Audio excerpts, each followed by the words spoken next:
కర్నూలు జిల్లా నేతలతో పాటు అందుబాటులో ఉన్న ఎమ్మెల్యేలతో జగన్ భేటీ అయ్యారు. తాజా రాజకీయాలతో పాటు జిల్లాలో పార్టీ బలోపేతంపై చర్చిస్తున్నారు. వైసీపీ నుంచి అధికార పార్టీకి వలసలు పెరిగిన నేపథ్యంలో తాజా పరిస్థితులపై 5 సభ్యులతో కమిటీ వేయాలని పార్టీ నిర్ణయించింది. పార్టీ మారిన ఎమ్మెల్యేలపై అనర్హత వేటు వేయాలని స్పీకర్ను కోరనున్నారు నేతలు. బడ్జెట్ సమావేశంలో స్పీకర్పై అవిశ్వాసం ప్రవేశపెట్టి విప్ జారీ చేస్తే వ్యతిరేకంగా ఓటేసిన ఎమ్మెల్యేలు అనర్హతకు గురవుతారనే వ్యూహంతో ఉంది వైసీపీ.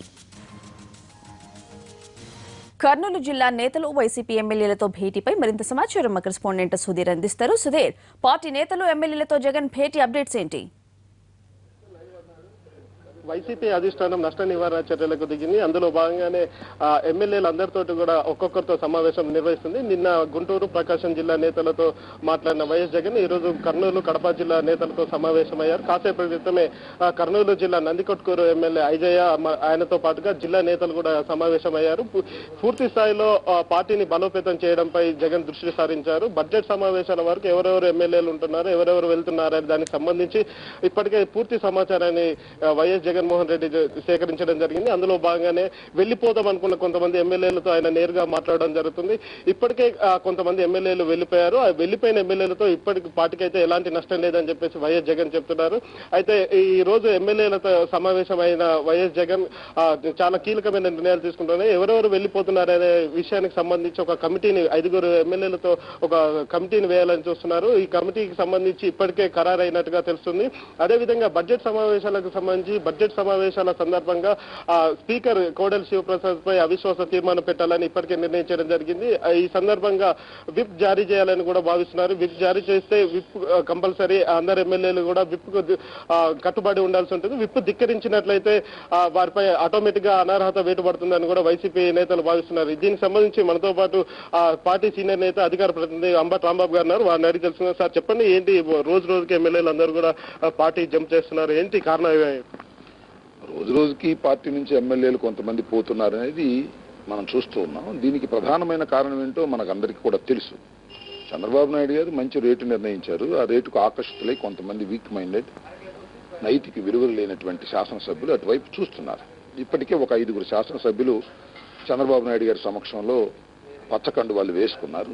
వారికి కావలసిన ప్రతిఫలాన్ని కూడా చంద్రబాబు నాయుడు గారు ఇస్తామని ప్రామిస్ చేసిన సందర్భాలు, కొంతమందికి ఇచ్చిన సందర్భాలు కూడా మనం పత్రికల్లోనూ మీడియాలోనూ మనం చూస్తూ ఉన్నాం.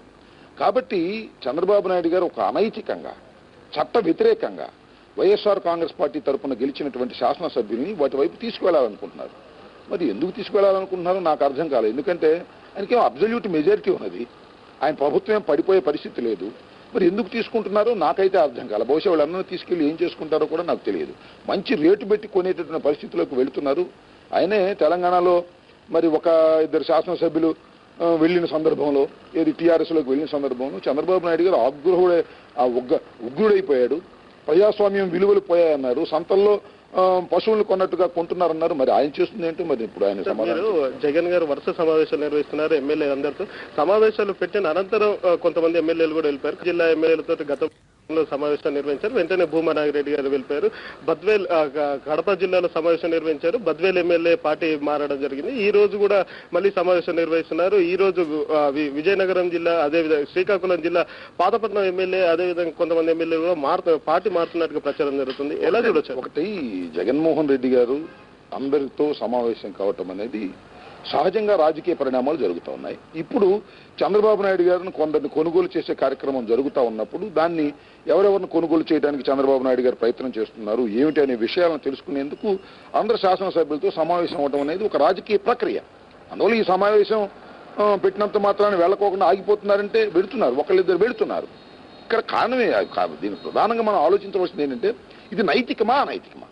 వైఎస్ఆర్ కాంగ్రెస్ పార్టీ జెండా మీద గెలిచిన వాళ్ళు తెలుగుదేశంలోకి వెళ్లి చంద్రబాబు నాయుడు గారు వారి కండవా వేయటం అంటే ఇదేనా విలువలు గల రాజకీయాలు చంద్రబాబు నాయుడు గారు ప్రజలకు చెప్పేది, ప్రజాస్వామ్యంలో చేసేది అనేది ప్రజలు ఆలోచించాలి, మేధావులు ఆలోచించాలి. దీని మీద చర్చ జరగాలని నేను కోరుకుంటున్నాను. అందువల్ల సమావేశాలు వేసినంత మాత్రాన దాన్ని నివారించలేకపోవచ్చు.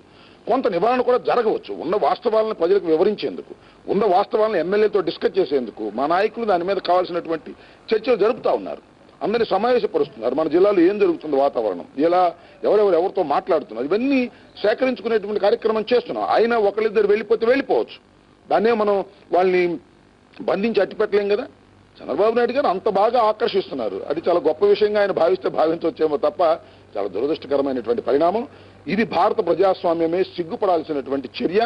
చంద్రబాబు నాయుడు లాంటి సుదీర్ఘకాలం రాజకీయాల్లో ఉన్నటువంటి వ్యక్తి, పైగా మెజారిటీ అబ్జల్యూట్ గా ఉన్నా కూడా మరి ఎదుటి వాళ్ళను కొనేటటువంటి సంస్కృతిని భారత రాజకీయాల్లోకి తీసుకొచ్చేటువంటి పరిస్థితి వాళ్ళ చంద్రబాబు నాయుడు గారు తీసుకురావడం చాలా దురదృష్టకరమైన పరిణామం.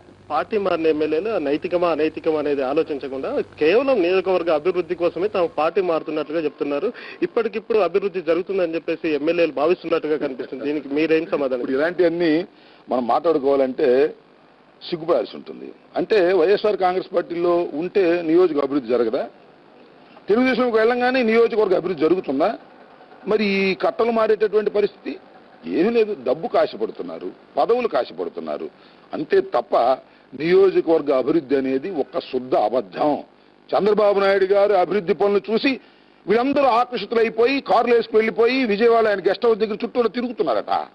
ఏంటి కండువాలేండి అని ఎమ్మెల్యేలు తిరుగుతా ఉన్నారని చెప్పి ఒక అద్భుతమైన కథలు నవల్లో రాసేటటువంటి సన్నివేశాలు తప్ప వాస్తవాలు ఒకటి. చంద్రబాబు నాయుడు గారు వారిని ప్రలోభ పెడుతున్నారు, డబ్బులు ఇస్తున్నారు, మంత్రివర్గంలో చేర్చుకుంటానంటున్నారు. మరి మంత్రివర్గంలో ఇప్పుడున్న వాళ్ళు, తెలుగుదేశంలో గెలిచిన వాళ్ళు మంత్రివర్గంలో చేరదగినటువంటి సమర్థులు కారేమో, సమర్థులందరూ వైఎస్ఆర్ కాంగ్రెస్ పార్టీలో ఉన్నారేమో, అందుకు తీసుకువెళ్ళి అక్కడ వారిని మంత్రులుగా చేయాలని చంద్రబాబు నాయుడు గారు ప్రయత్నం చేస్తున్నారు. ఇది వికటిస్తుంది. ఎందుకంటే ఇవాళ తలసాని శ్రీనివాస్ యాదవ్ గారిని తీసుకువెళ్ళి అక్కడ మంత్రిగా చేశారు కాబట్టి మరి సంవత్సరం నుంచి ఆయన మంత్రిగా కొనసాగుతున్నాడు, 2 సంవత్సరాల నుంచి. కాబట్టి ఇక్కడ కూడా కొనసాగొచ్చు అని అనుకుంటున్నారేమో. కాదు, యాంటీ డిఫెక్షన్ బిల్లు పనిచేస్తుంది. పని చేసే విధంగా వైఎస్ఆర్ కాంగ్రెస్ పార్టీ చర్య తీసుకుంటుంది. ఎవరైతే పార్టీ మారారో వారందరి సభ్యత్వాలు కూడా అనర్హత వేటు వేసే విధంగా చేసి మళ్ళా బై ఎలక్షన్ తీసుకొచ్చేటటువంటి ప్రయత్నం మేము చేస్తాం.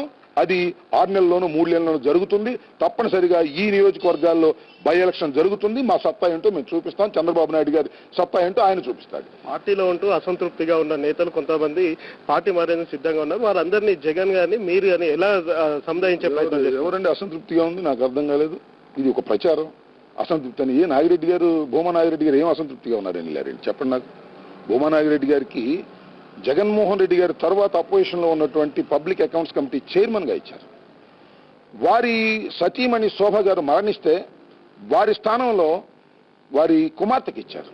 ఎంతో చక్కగా చూసుకుంటున్నటువంటి భూమా నాగిరెడ్డి గారు ఇంత పదవులు ఇస్తే ఎందుకు అసంతృప్తి ఆయనకి?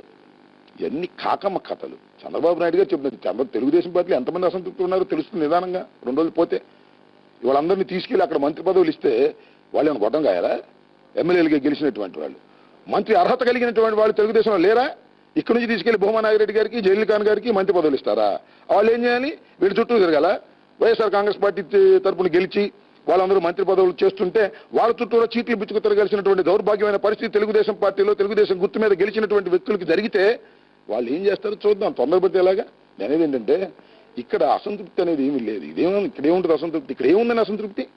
అక్కడైతే అధికారం ఉంది, ఇసుక దోపిడీ ఉంది, మట్టి దోపిడీ ఉంది, మరి ప్రాజెక్టులో నిధులు దోచుకుంటున్నారు. ఆ పంచుకోవడంలో వాళ్ళకి అసంతృప్తి ఉంటుంది. మా దగ్గర ఏముంది పంచుకోవడానికి, అసంతృప్తి పడడానికి? ఇదంతా కూడా అద్భుతమైన కథలు వెళ్ళి మా మీద నెట్టడానికి చంద్రబాబు నాయుడు గారు ప్రచారం చేస్తున్నారు. ఇది శుద్ధ అబద్ధం.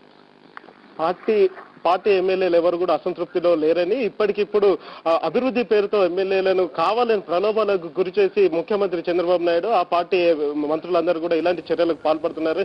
ఇప్పుడు ఎవరైతే వైసీపీ నుంచి పార్టీ జంప్ చేసిన ఎమ్మెల్యేలు ఎవరైతే ఉన్నారో వారు ఆ స్థానంలో కంపల్సరీ ఉప ఎన్నికలు జరుగుతాయని చెప్పేసి అంబటి రాంబాబు గారు చెప్తున్నారు. Vote studio. రైట్ సుధీర్.